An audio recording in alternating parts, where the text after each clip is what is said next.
It didn't take long, but Microsoft has done it again.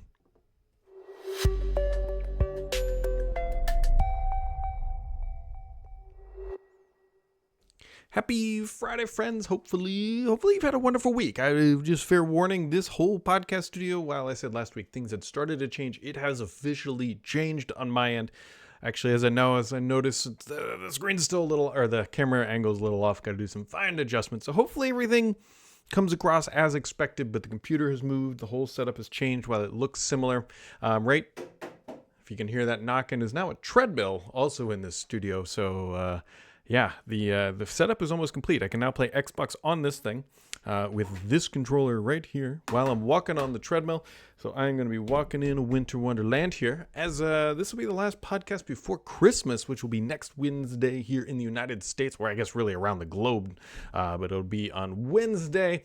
There will be a podcast next week. It's like my annual, like what I use, how things have changed, and I'm just sort of like a vegetable platter, if you will, of like just my life, whatever. There's no technical news happening next week unless something goes sideways for the world of Microsoft or Xbox. Maybe what was it, Lizard Squad or Lazarus Squad or whatever? Remember when they used to take down Xbox Live every Christmas, or that was always the thing and ruin Christmas for everybody? But that no longer happens. So, anyways. Hopefully everybody had a wonderful week. There's a little bit of tech news dribbled around, and one thing that Microsoft is changing, which is frustrating, but it relates to Copilot and the key, and I cannot believe they're already doing this. Anyways, so here tech news, here we go. Microsoft is blocking Windows Update or 24H2 updates if you have auto HDR enabled. Just add this to the list of like Ubisoft games and everything else for being blocked for for Windows 11 customers. I continue to say this, and people don't have to believe me, but 24H2 has not been a clean release by any really stretch of the imagination for Microsoft. And so, yeah, just keep your eyes and ears peeled for that. I was looking for something on my desk. A very nice benefactor sent me a Forza mug, but I think I left it upstairs. So let me just kind of continue on to regular the tech news, because whatever. It's the podcast before Christmas, so give me some whatever. Anyways, Intel has released fixes for Arrow Lake. Again, Intel is kind of like in bed with 24H2 while they're completely separate companies and completely separate issues. Again, not going super well for them. So the Copilot stuff. So earlier this year, Microsoft made a huge deal about how there's going to be a Copilot key on your keyboard. It was like the first change in like several decades, although that statement, which we all remember, was debatable when it had come out. But Microsoft is changing the function of the Copilot key for business customers. So yeah, Microsoft says, in January of 2024, we announced the introduction of the Copilot key on Windows 11 PCs, making the first significant change to the Windows PC keyboard in nearly 3 decades. While the Copilot key was originally intended to invoke Copilot in Windows, this has shifted as we've evolved the Microsoft Copilot experience on the Windows to better address your feedback and needs. So here, let's wrap that up in a little holiday nutshell. Microsoft, we're changing the keyboard for the first time in 3 decades. Also, Microsoft, we probably shouldn't have changed the keyboard for the first time in 3 decades because they've screwed it up. They said Copilot in Windows has been removed, and the Microsoft Copilot app is now the only available for consumers using authentication with a Microsoft account. It will not work for commercial users authenticating with a Microsoft Entra account. So, TLDR, if you have a corporate laptop that has a Copilot key, it has been remapped because you can't invoke Copilot using that key. Congrats, Microsoft. I mean, yeah, this is like the most Microsoft thing that could have happened. They made a change. They celebrated the change. That change was relevant for a month, 2 months, like maybe 3 months. We'll give it to them on that. But it's like you changed the keyboard, you made a big deal about it, and now that key is useless for your business customers, which I should remind you are probably the only real people in any sort of volume paying for Copilot. Ta-da! Congratulations, Microsoft. You played yourself, as DJ Khaled would say. I think that's who says it. I might be off on that meme. Anyways, there's also a bunch of headlines floating around with Satya Nadella saying Google, the great Google, makes more money on Windows than Microsoft does. Now, that is a very, very loaded headline because what it actually means is that Google via Chrome makes more money than Microsoft does on Windows. Well, whose fault is that, Microsoft? Yes, you make $30 or whatever the OEM fee is per device, and so that's a reasonable amount of revenue. But what they're really referring to is all the search revenue, ad revenue, YouTube revenue, and everything else that Google makes. I guess Google Workspace maybe falls into there, but whatever, we know search revenue. It's a great little soundbite, but it doesn't really mean anything because the headline makes it seem like Google's making more money from the desktop than they are anywhere, according to Microsoft, or how much Microsoft does. But that's not really it. We've already known they make all their money via ads. So yeah, of course they do.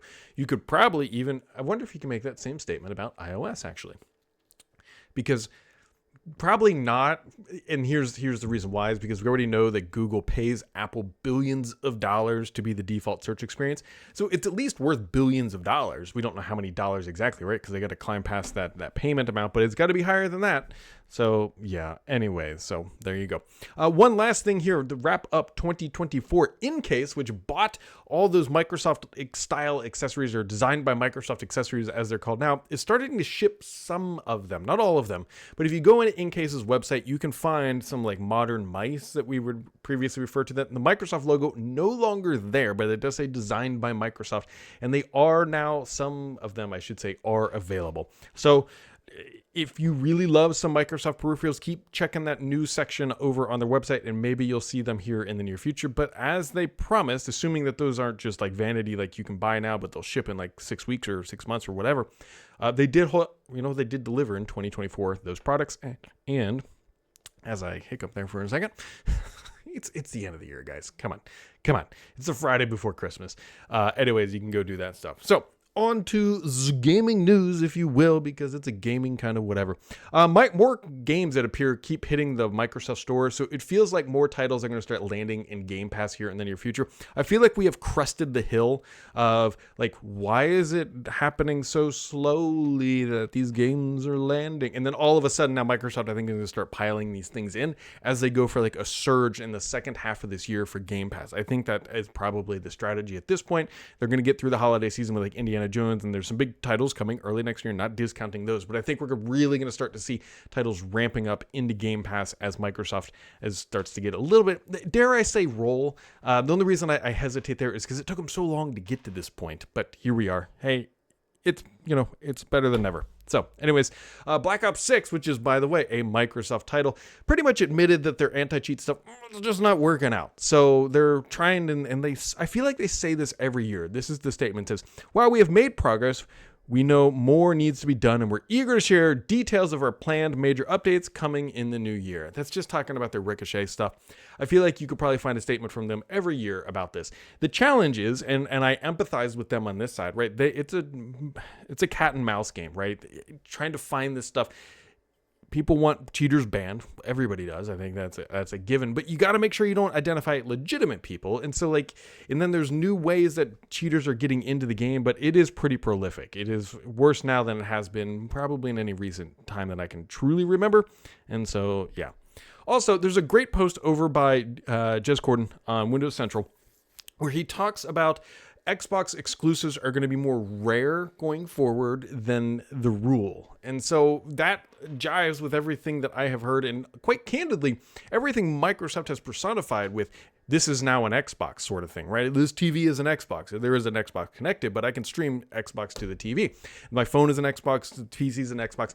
I think that is, if you weren't picking up that the exclusives, quote unquote, are a thing of the past, then hopefully, this is probably shocking news to you, but this really isn't shocking news. As soon as they started putting things on PC, and as soon as they started realizing, hey, there's a lot of money to be made there, and as soon as you realize that Microsoft has spent $80-90 billion on acquisitions and they got to cover it, it all kind of begins to materialize and understand. The real question that I think most people, and myself, fall into this category a little bit, are the Xbox stuff. Now, Jason Ronald has been promoted to, I believe, Xbox of Next Generation or something similar to that. He has a new title. And so there is a future of Xbox hardware. I don't think that Microsoft has been pretty clear that there will be future consoles. I think, candidly, I think the consoles are just going to become another endpoint in the ecosystem, meaning that, hey, this is an Xbox. That is also an Xbox. It's just another vehicle to play the games, and you're going to get the same experience across everything, is the messaging that we're going to see going forward. It's like, hey, you can play on your PC, and it's just as good or equal to the console experience. Now, the one thing we don't have, which I have to believe that Microsoft is working on, one of the killer things about the console, and that has always set Xbox apart, is not the games, it's the online experience. That integration to invite friends, chat rooms, and that sort of stuff is exceptionally, and I mean exceptionally well done on Xbox. It is one of Microsoft's across the board, especially on the consumer side, well done cohesive experiences. The ability to send friend invites to any to any other gamer really who's on your friends list, the ability to chat, the ability to mute, the ability to just group up instantly like that just by holding down the Xbox button is phenomenal. We don't quite have that same level of integration, especially on the PC, and definitely not on the mobile side. So you have to think that Microsoft is working on ways to do it. It's obviously much trickier on the mobile side than, say, the PC side, but we will see. We will see like sort of how that plan evolves, because the thing right now, and this can be done, but it's not a great experience. For example, people I tend to play with only have Xbox consoles. I'm not against getting a gaming PC, but I want to be able to very seamlessly and easily still jump into the rooms with them the way that I do on the console. Actually, if I would be completely transparent, what I'd love to do is just build a gaming PC that sits under my TV and that lets me have that same experience, because I enjoy gaming on the couch. I want to build a PC that will allow me to connect a controller with the same fidelity that I get on the PC, on the console, to my PC. And it's just not all there yet. Yes, people will say, well, Brad, you could do this or that and get there, and it's just not there the same way where I sit down on my couch with a drink in hand, press the Xbox button, and I am gaming. And so we will look to see if that materializes here in 2025.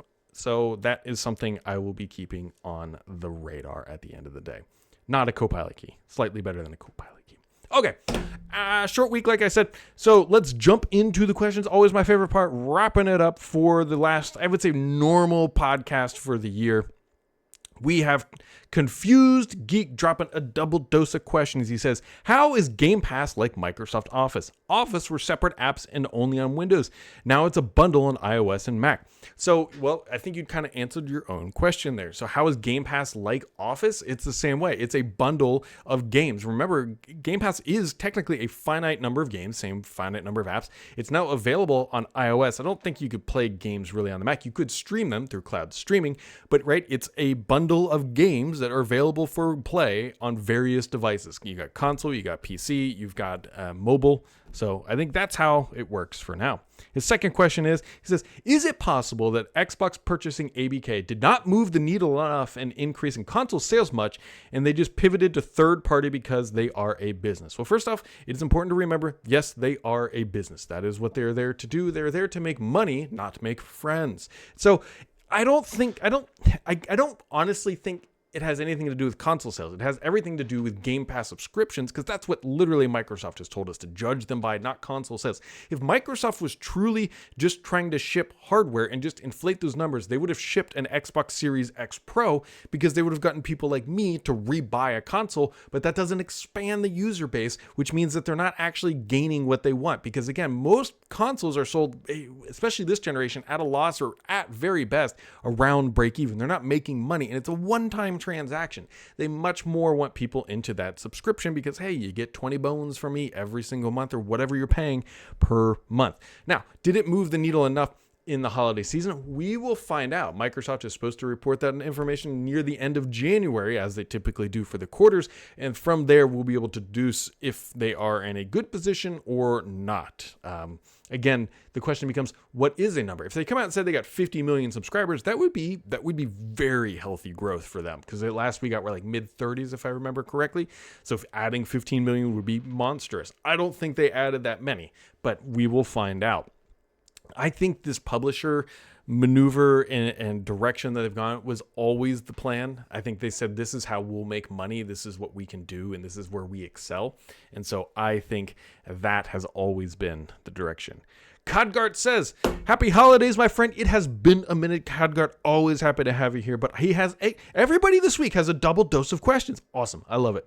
Anyways, he says, have you heard what Panos has been up to since moving to Amazon? I was a big fan of him when he talked up service. So he's been shipping hardware over at Amazon. Now, he's been there for a little bit. Has it been over a year? I think so. So his thumbprint is definitely there. You can go check his social media stuff to see him handing out various Kindles and doing holiday cheer and Ring cameras and other things like that. But we haven't seen like a Panos device, if you know what I mean. Like this is a Surface Book with a detachable lid. We haven't seen anything crazy like that come out of Team Amazon basically since the Fire Phone, I would probably guess.